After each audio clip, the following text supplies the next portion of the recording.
नमस्कार। यूट्यूब के सुनांचली कार्नर पर इस समय आप सुन रहे हैं उपन्यास राग दरबारी जिसे लिखा है श्रीलाल शुक्ल ने। अब तक आप उपन्यास राग दरबारी के भाग 20 तक का वाचन वाचन के पिछले क्रम में सुन चुके हैं। अब लीजिए सुनिए उपन्यास राग दरबारी के भाग 21 का वाचन। सवेरे गांव में खबर फैल गई कि जोगनाथ को पुलिस ने गिरफ्तार कर लिया है। लोगों को बड़ा अचंभा हुआ कि जोगनाथ को, जिसे वैद्य जी का आदमी कहा जाता था, पुलिस ने छूने की हिम्मत दिखा दी। गांव के गुंडे और भले आदमी सभी घबरा उठे। गुंडे इसलिए कि जब वैद्य जी के गुंडे को पुलिस ने नहीं छोड़ा तो हम किस खेत की मूली हैं, और भले आदमी इसलिए कि जब पुलिस अपने हमजोलियों के साथ ऐसा सलूक करने लगी तो मौका पड़ने पर हमारे साथ किस तरह पेश आएगी। पुलिस की हर गिरफ्तारी की तरह यह गिरफ्तारी भी नाटकीय परिस्थिति में हुई। यह बताने की जरूरत शायद नहीं कि परिस्थिति को नाटकीय बनाने का श्रेय पुलिस ही को था। दरोगा ने पढ़ा था कि खतरनाक आदमियों को गिरफ्तार करने का सही समय रात का चौथा पहर है। इसलिए इस बात का लिहाज छोड़कर कि जोगनाथ शिवपालगंज में हमेशा घूमा करता था और उसे थाने पर बुलाकर किसी भी समय इत्मीनान से पकड़ा जा सकता था, उन्होंने उसकी गिरफ्तारी के लिए ब्रह्म मुहूर्त का समय चुना। सवेरे 4:30 बजे पुलिस ने उसके मकान को चारों ओर से घेर लिया। सभी जानते थे कि वहां गोली चलाने की नौबत नहीं आएगी, इसलिए सभी सिपाहियों ने हाथ में राइफलें ले ली। दरोगा जी ने पिस्तौल में गोलियां भर लीं और फुसफुसाकर अपने हेड कांस्टेबल से कहा, कानपुर की तरफ से बदमाशों का एक गिरोह कल इधर आया है। हो न हो वे जोगनाथ के घर पर टिक गए हों। हेड कांस्टेबल ने कहा, हुजूर, कानपुर से आने वाले वे लोग भूदान कार्यकर्ता हैं। वही तो, दरोगा जी ने फुसफुसा कर कहा, बदमाश लोग पहले साधुओं की शक्ल में घूमते हैं, अब उन्होंने अपनी शक्ल बदल दी है। सब सिपाहियों ने बजरंगबली का नाम लिया, अपने बीवी बच्चों के मुंह की याद की और हथियार से लैस होकर इन बदमाशों से मुचेहटा लेने के लिए चल दिए। सबके सिर पर कफन बंधा था, सबकी जान हथेली पर थी, सबका कलेजा मुंह को आ रहा था। मकान घिर जाने के बाद बड़े बड़े इंतजाम किए गए। सब सिपाही बिना तंबाकू फाके, बीड़ी पिए अपनी अपनी जगह पर भूत की तरह आधा घंटा बैठे रहे। न कोई हंसा, न किसी ने हंसाया।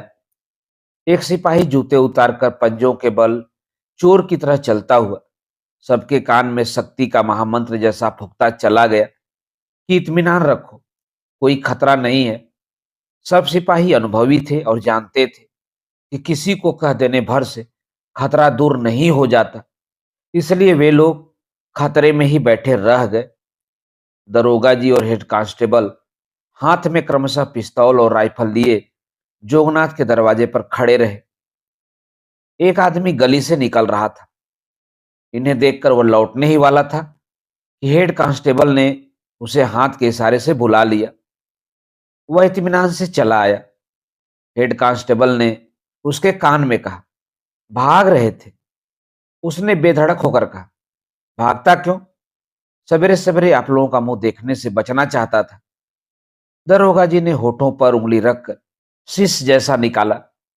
हेड कांस्टेबल ने उस आदमी के कान में कहा, यही चबूतरे पर बैठ जाओ, गवाही देनी होगी। उसने कहा, तो बैठने से क्या होगा? जब जरूरत पड़े कल परसों तरसों बुला लेना, दे देंगे गवाही। आपसे बाहर थोड़े ही हैं। वह खिसकने लगा। हेड कांस्टेबल ने उसके कान में कहा, तब ठीक है, जाओ, पर खबरदार वहां हमारी मौजूदगी का हाल किसी को मत बताना। उसने हेड कांस्टेबल के कान में अपनी नाक खोस कर उसी तरह कहा, बताना किसको है, सारा गांव जानता है। वह चला गया। मकान के पिछवाड़े बैठे हुए लोगों को बीड़ी तंबाकू की तलब सताने लगी। तब तक उजाला होने लगा था और एक दूसरे के चेहरे दूर से दिखने लगे थे। अचानक पीछे बैठे सिपाहियों ने चरमराहट सुनी। शायद बाहर का दरवाजा खोला गया था। उन्होंने वहां जल्दी जल्दी बातचीत होते हुए सुनी। वह समझ गए कि उनके लिए अब धर्म क्षेत्र कर्म क्षेत्र प्रवेश करने का मौका आ गया है। वे अपनी संगीनें चढ़ाकर खड़े हो गए। उधर दरवाजे की ओर बातचीत तेज और तेजी से दूर होती जा रही थी। सिपाही भीतर ही भीतर कसमसाने लगे और खांसने के साथ ही साथ शरीर के प्रत्येक सुराख से हवा के दबाव को बाहर फेंकने लगे। थोड़ी ही देर में किस्से का चरम बिंदु आ गया। खतरे की सीटी बजी और वे सब दौड़ते हुए दरवाजे के पास पहुंच गए। वहां से भागते हुए वे दरवाजे से 50 गज दूर एक आम के बाग के पास पहुंचे और पहुंचते ही एक नाटकीय परिस्थिति बन गई। देखा कि जोगनाथ जमीन पर बैठा है। दरोगा जी उसकी छाती पर तमंचा ताने खड़े हैं। हेड कांस्टेबल दूसरी दिशा से संगीन दिखा रहा है। बढ़िया थिएटरी दृश्य है, पर उस पर पर्दा नहीं पड़ा है। सिपाहियों ने आते ही इस दृश्य को घेर लिया और तमंचे और संगीन से उसके शरीर के जो भाग आरक्षित बचे थे उन पर कब्जा कर लिया। जोगनाथ से कुछ दूरी पर एक लोटा गिरा पड़ा था। जमीन पर पानी बिखरा हुआ था। दरोगा जी ने एक सिपाही से कहा, वह लोटा कब्जे में ले लो, सबूत के काम आएगा। सिपाही ने लोटा उठाकर उसका गौर से मुआयना किया और प्रशंसा के स्वरों में कहा, मुरादाबादी है। बाद में उसने कुछ सोचकर पूछा, इसे मोहर बंद किया जाएगा हुजूर?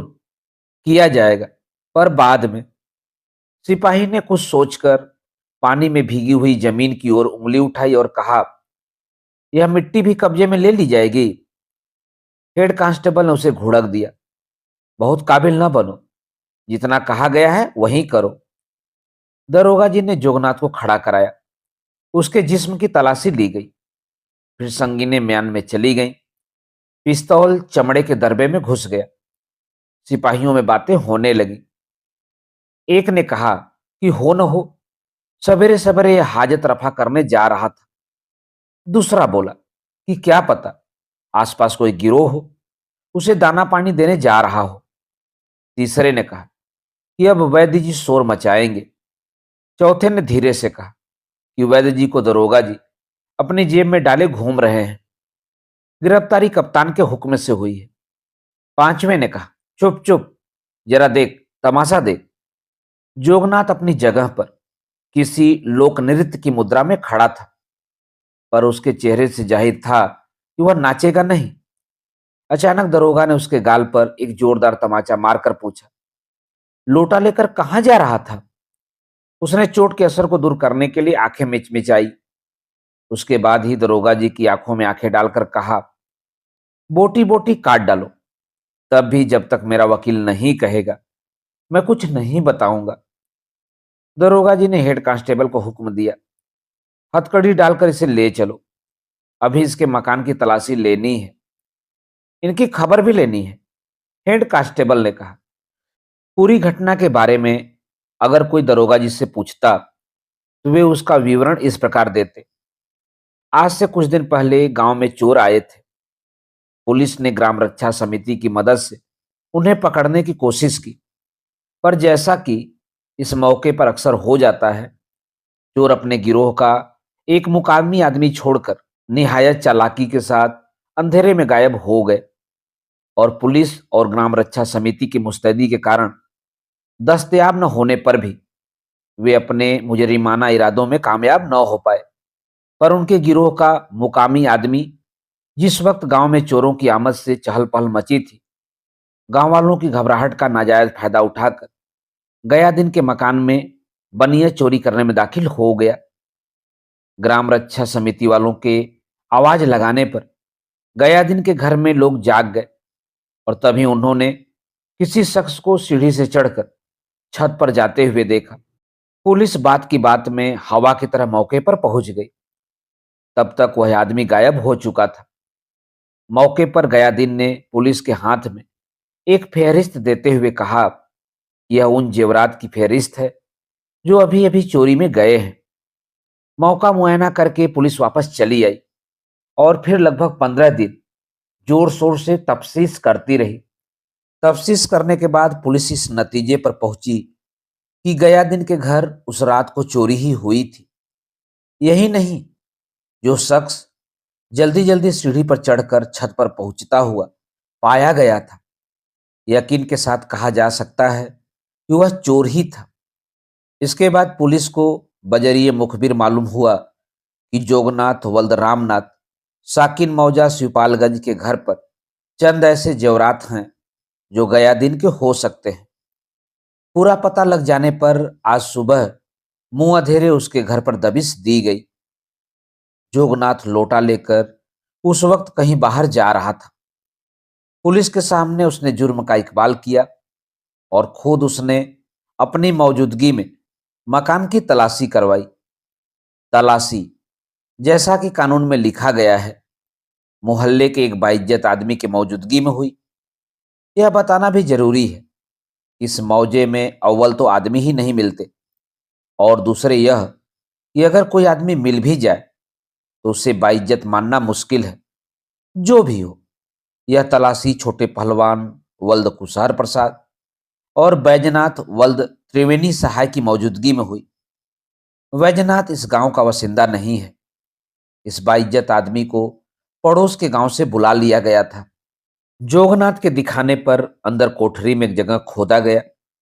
उससे एक हाड़ी निकली और हाड़ी के अंदर 4 जेवरात, एक करधनी चांदी की, कीमत लगभग 50 रुपया, एक जोड़ी बिछिया, कीमत लगभग 3 रुपया, एक हमेल चांदी की, कीमत लगभग 25 रुपया, और एक नाक की कील सोने की, कीमत लगभग 30 रुपया बरामद हुई। इसकी फर्द बरामदगी तैयार करके गवाहों के दस्तखत लिए गए। इस सामान को मैहाड़ी एक कपड़े से बांधकर मोहर बंद किया गया। यह सारी कार्रवाई वहीं मौके पर यानी कोठरी के अंदर की गई। जोगनाथ ने गिरफ्तारी के वक्त झगड़ा किया था। उसे पकड़ने के सिलसिले में हेड कांस्टेबल की कमीज फट गई और हाथ में चोट आई। जोगनाथ पर काबू पाने के लिए कम से कम जितनी ताकत जरूरी थी उसका इस्तेमाल किया गया। बाद में जोगनाथ और घायल सिपाही का डॉक्टरी मुआयना कराया गया।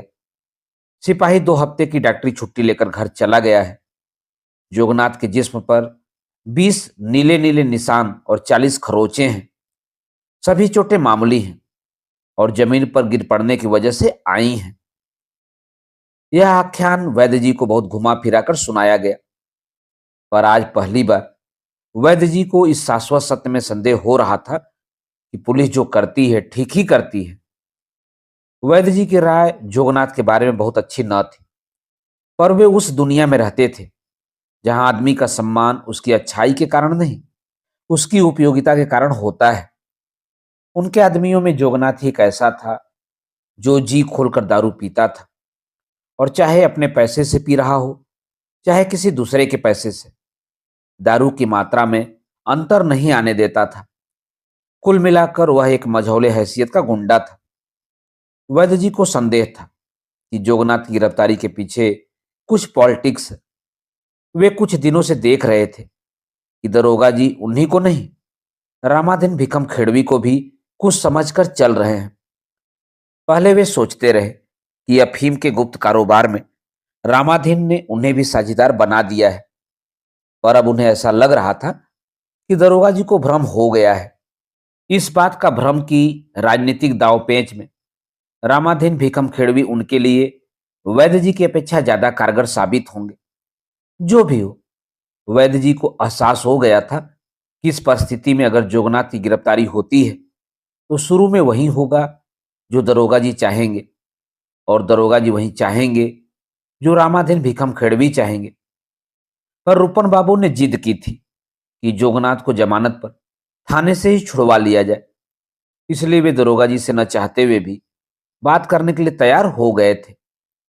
दरोगा जी इस वक्त सवेरे वाले मुस्तैद दरोगा न थे जिनकी निगाह पड़ते ही आदमी के जिस्म पर नीले निशान और खरोंचे उभर आती हैं।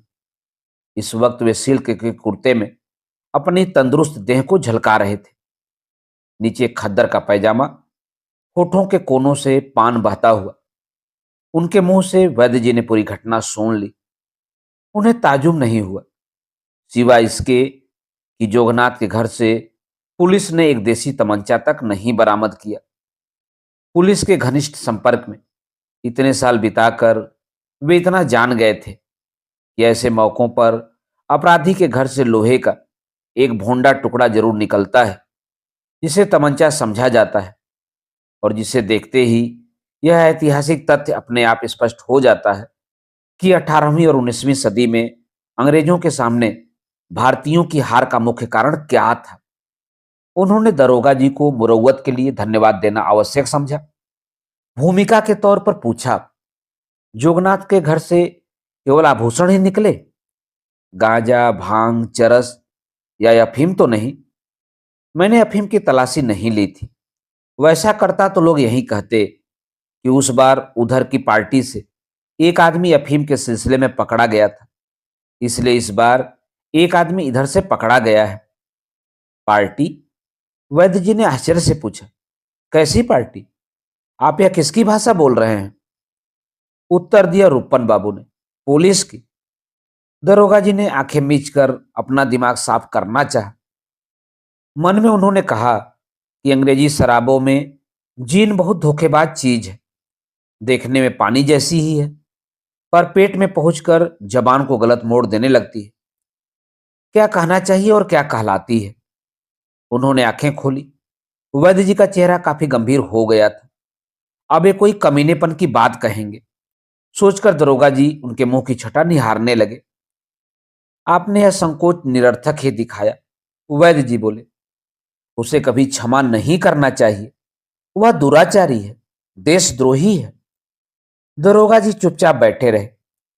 उन्होंने मन ही मन हलफ उठाया कि जिन हो या न हो, अब कोई गलत बात नहीं कहूंगा। वैद्य जी ने अचानक पूछा, जोगनाथ के घर से तमंचा तक नहीं निकला? यह कैसी तलाशी थी? ऐसी वैसी ही समझ लीजिए, दरोगा जी विनम्रता पूर्वक बोले। अब इतने तमंचे कहां रह गए कि हर तलाशी में एक एक निकलता जाए। मुस्कुराकर उन्होंने सोचा कि जिन एक्टिंग करने में बड़ी मददगार साबित होती है। रूपन बाबू एक अखबार के पीछे अपना मुंह छिपाए हुए थे। वहीं से बोले, कहां चले गए सब तमंचे? आपके स्टॉक वाले सब खत्म हो गए क्या? दरोगा जी ने गंभीरता पूर्वक कहा, पिछली बार वैद्य जी ने जो भाषण थाने पर दिया था, यह उसी का नतीजा है। उससे प्रभावित होकर सभी बदमाशों ने अपने तमंचे इलाके के बाहर फेंक दिए हैं। ज्यादातर उन्नाव वालों के हाथ बेच दिए गए हैं। बदरी पहलवान उन्नाव गए हुए थे, अभी लौटे नहीं थे। वैद्य जी ने आंख का कोना सिकोड़ कर कुछ सोचा और धीरे से हंसे।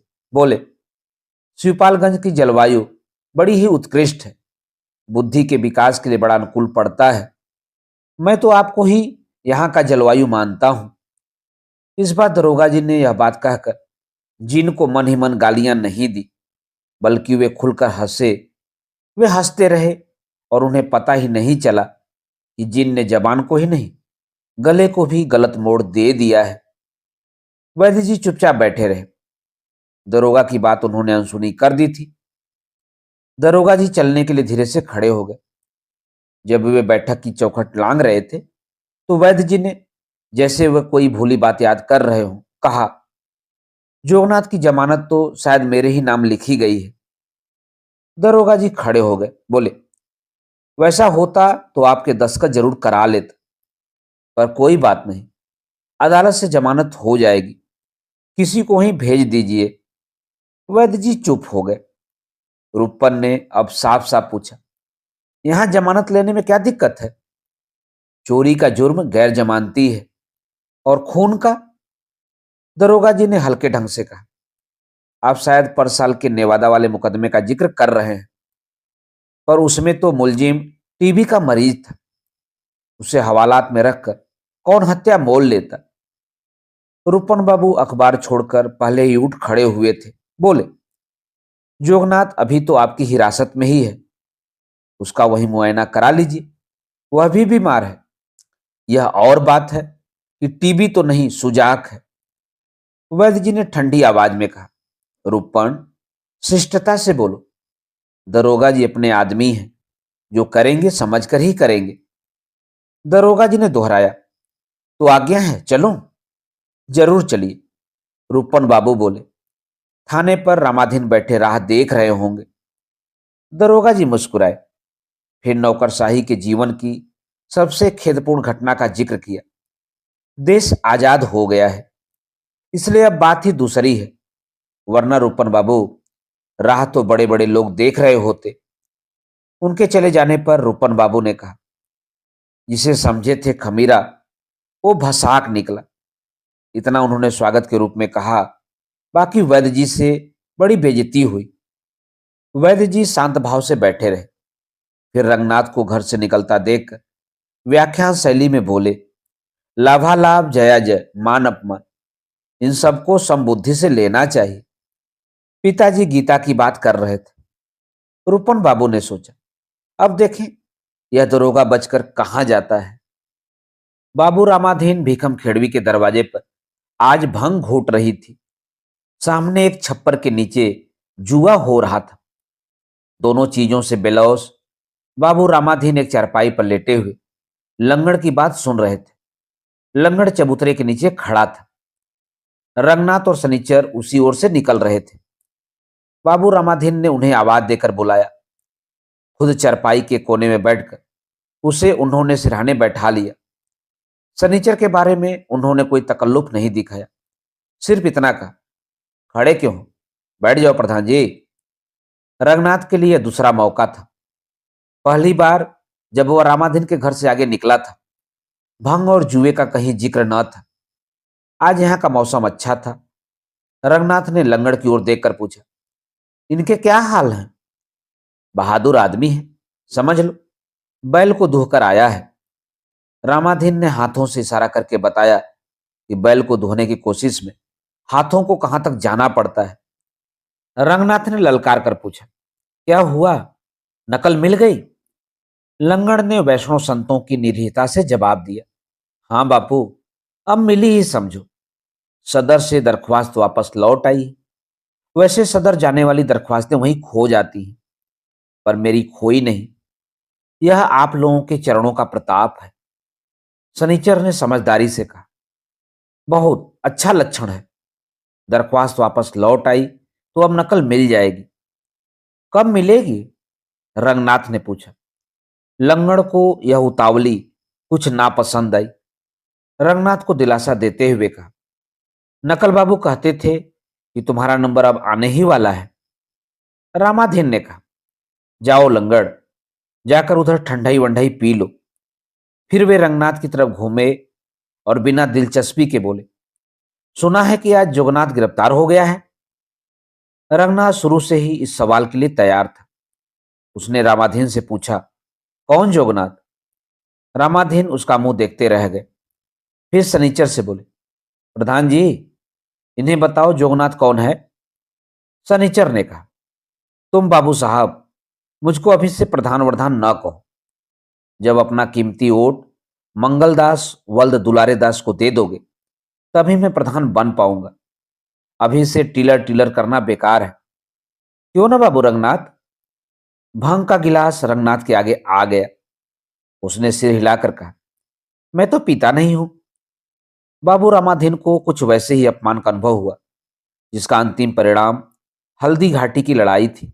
गुर्रा कर बोले, तुम भांग क्यों पियोगे भैया? यह जाहिलों की चीज है। रामाधीन के सामने एक गधा बैठा था। रंगनाथ को अपने से ज्यादा साफ सुथरा देखकर वह उसे शुरू से ही अपना स्वाभाविक शत्रु मान रहा था। वह बोल पड़ा, ये शहरी आदमी है, भांग कैसे पी सकते हैं? इनके लिए तो बोतल वाली निकालो बाबू साहब। रामाधीन ने रंगनाथ को बड़ी भलमन साहस से देखा और बोले, ये बोतल वाली नहीं पिएंगे, बाभन है ना? फिर उन्होंने रंगनाथ से आदर पूर्वक पूछा, और अगर पीते हैं तो हुकुम करें, मंगाओ। बाभन के स्तर पर उतार दिए जाने के कारण रंगनाथ को जवाब देने में दिक्कत महसूस होने लगी। पर सनीचर ने बिना हिचक कहा, तुम क्यों बोतल मंगाते हो? बोतल तो ये चिमिखरी दास मंगाए जिन्होंने यह बात उठाई है। कहकर उन्होंने गधे की तरफ हिकारत के साथ कहा, खड़ूस कहीं के। फिर एक स्थानीय कहावत जिसका खड़ी बोली में मतलब था कि 1600 सोरों को निमंत्रण देते घूम रहे हैं, पर हालत यह है कि स्थान विशेष में पखाना तक नहीं है। रंगनाथ ने अब चल देना ही ठीक समझा, क्योंकि बातें उखड़ी उखड़ी हो रही थी। अब चलने दीजिए बाबू रामाधीन जी, टहलने जा रहा था, देर हो जाएगी। टहलना काम है घोड़ी का, मर्द बच्चे का नहीं। वे आत्मीयता से बोले। 500 दंड फटाफट मारिए, लोहा लंगड़ सब कुछ पेट में हजम हो जाएगा। वे दोनों चल दिए, पर चलते चलते जुआरियों के पास थोड़ी देर के लिए ठिठक गए। खेल दो गुटों में हो रहा था। एक और कई आदमी बैठे हुए कोटपीस खेल रहे थे। उनकी परिस्थिति पर गौर करने से पता चलता था कि कोटपीस एक ऐसा खेल है जो 52 पत्तों से होता है। पत्ते पुराने घिसे हुए और इस कदर कटे पिटे होने चाहिए कि पारखी आदमियों को दूसरी ओर से पता चल जाए कि यह कौन सा पत्ता है। उस गुट को देखने से यह भी पता चलता था कि कोट पीस 8 आदमियों द्वारा खोला जाता है। उनमें 4 आदमी पत्ते हाथ में लेकर मुंह को अपनी छाती पर लटकाकर और दारुण चिंता के बोझ से दबकर बैठते हैं। बाकी 4 आदमी एक एक खिलाड़ी के पीछे बैठकर उस खेल का आंखों देखा हाल बयान करते चलते हैं, और जहां चुप रहने की जरूरत हो वहां निश्चित रूप से बोलते हैं। यही नहीं, वे खेलने वालों के लिए तंबाकू मलने, बीड़ी सुलगाने, पानी मंगाने और फेंके गए पत्तों को उठाने का काम करते हैं। खेल के बाद हार जीत के मुताबिक जब खिलाड़ियों में पैसे का लेन देन हो तो रोजगारी की कमी को पूरा करने और जीते हुए खिलाड़ी के पैसे से पान मंगाने की जिम्मेदारी भी इन्हीं की होती है। बने हुए पत्तों को गिनने और हारी हुई बाजी को फिकवाकर किसी बहाने से झगड़ा शुरू कराने का काम भी इन्हीं को करना पड़ता है। सामने बैठे खिलाड़ी को कौन सा पत्ता चलना चाहिए, इसे इशारे से बताना और इशारे का पता लग जाने पर विरोध में शोर मचाना भी इन्हीं का काम है। रंगनाथ को यह खेल फिसड्डी जैसा मालूम पड़ा, बिल्कुल भंग के नशे जैसा। पर जब उसने दूसरे गुट का निरीक्षण किया तो उसकी धारणा शिवपालगंज के जुए के बारे में बिल्कुल ही बदल गई। वे फ्लैश खेल रहे थे, जो लैटर्न को लालटेन बताने वाले नियम से यहां फल्लास बन गया था। खेल बड़े घमासान का चल रहा था। एक तरफ बल्ब का स्वयं चालित अस्त्र हत्याकांड मचाए हुए था, दूसरी ओर शुद्ध देसी चाल से एक खिलाड़ी बढ़ रहा था। अचानक उसकी अक्ल का हाथी घबराकर इधर उधर भागने लगा और माली को नीचे फेंक कर उसे कुचलने के लिए टांग उठाकर खड़ा हो गया। उसने पत्ते फेंक दिए और उधर मुट्ठी भर पैसे फड़ से बटोरकर दूसरे खिलाड़ी ने अपनी जांग के नीचे दबा लिए। हारे हुए खिलाड़ी ने, जिसे 2 दिन पहले रंगनाथ ने वैद्य जी के घर पर 8 आने पर दिन की मजदूरी पर काम करते हुए देखा था, बिना किसी सिकन या खींच के एक बीड़ी सुलगा दी और दूसरी बाजी के बढ़ते हुए पत्तों को बिना दिलचस्पी से देखने लगा। रंगनाथ ने उसके धैर्य और साहस की मन ही मन सराहना की। दत्तात्रेय जिंदा होते तो इसे अपना 25वां गुरु बनाते, उसने सोचा। उसका मत्था उस खिलाड़ी की निर्विकारता पर आदर के साथ और सच पूछा जाए तो उसके पत्तों को झांक कर देखने के मतलब से नीचे झुक गया। उन लोगों की अपनी एक भाषा थी। वे पेयर को जोड़ कहते थे, फ्लश को लंगड़ी, रन को दौड़, रनिंग फ्लश को पक्की और ट्रेल को टिरैल। उसने सोचा, अंग्रेजी शब्दों को हिंदी में ढालने की समस्या का सही जवाब यही है। देश में पेशेवर कोषकारों और उनकी समितियों का जाल बिछा है, जो अंग्रेजी शब्दों के लिए हिंदी और दूसरी क्षेत्रीय भाषाओं के शब्द रच रहे हैं। यह काम काफी दिलचस्प है, क्योंकि एक और कमरे के भीतर एक नई भाषा का निर्माण हो रहा है, दूसरी ओर इतना वक्त भी लग रहा है कि निर्माणकर्ता पेंशन पाने भर की नौकरी पूरी कर ले। यह इसलिए भी दिलचस्प है कि इस तरह बनाई गई भाषा का कोई अर्थ नहीं है, सिवाय इसके कि कहा जा सकता है, लो भाई, जो सह हमारी अंग्रेजी में थी वह तुम्हारी भाषा में आ गई। भाई उसे लें या न लें, इससे किसी को कोई उलझन नहीं है। रंगनाथ इस बेहुदा समस्या के बारे में कभी कभी सोचता था, पर उसे कोई रास्ता नहीं दिख पड़ता था। बार बार पक्की, टिरैल और लंगड़ी का प्रयोग सुनकर उसने आज सोचा, क्यों न इन 4-5 गजों की एक समिति बनाकर दिल्ली में बैठा दी जाए।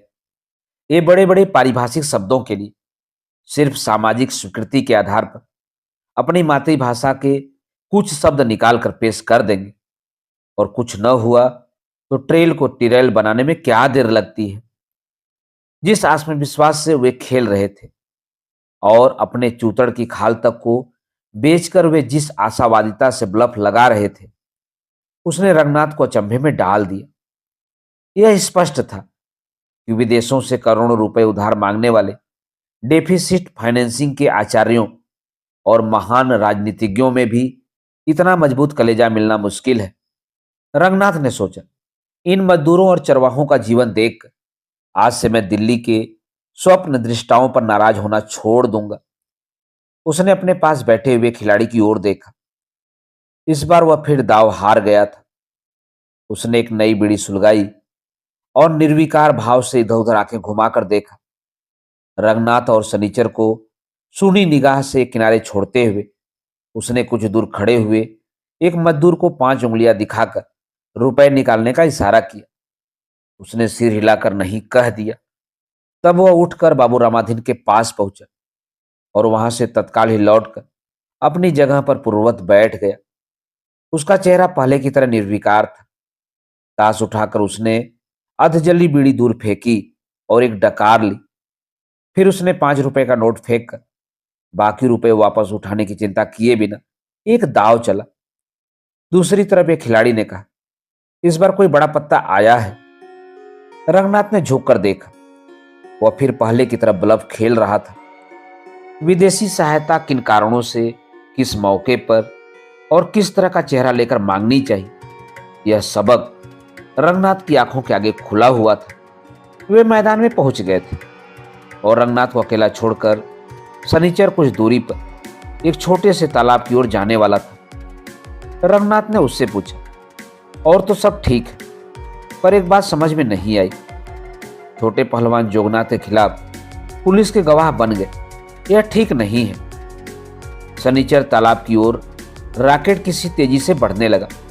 उसने अंडरवियर की डोरी टटोलनी शुरू कर दी और यह बताने की जरूरत नहीं थी कि इस रफ्तार की वजह क्या है। पर जाते जाते उसने रंगनाथ को यह बात 9 शब्दों में समझा दी। उसने कहा, देखते जाओ रंगनाथ बाबू, ये गजहों के चोचले हैं।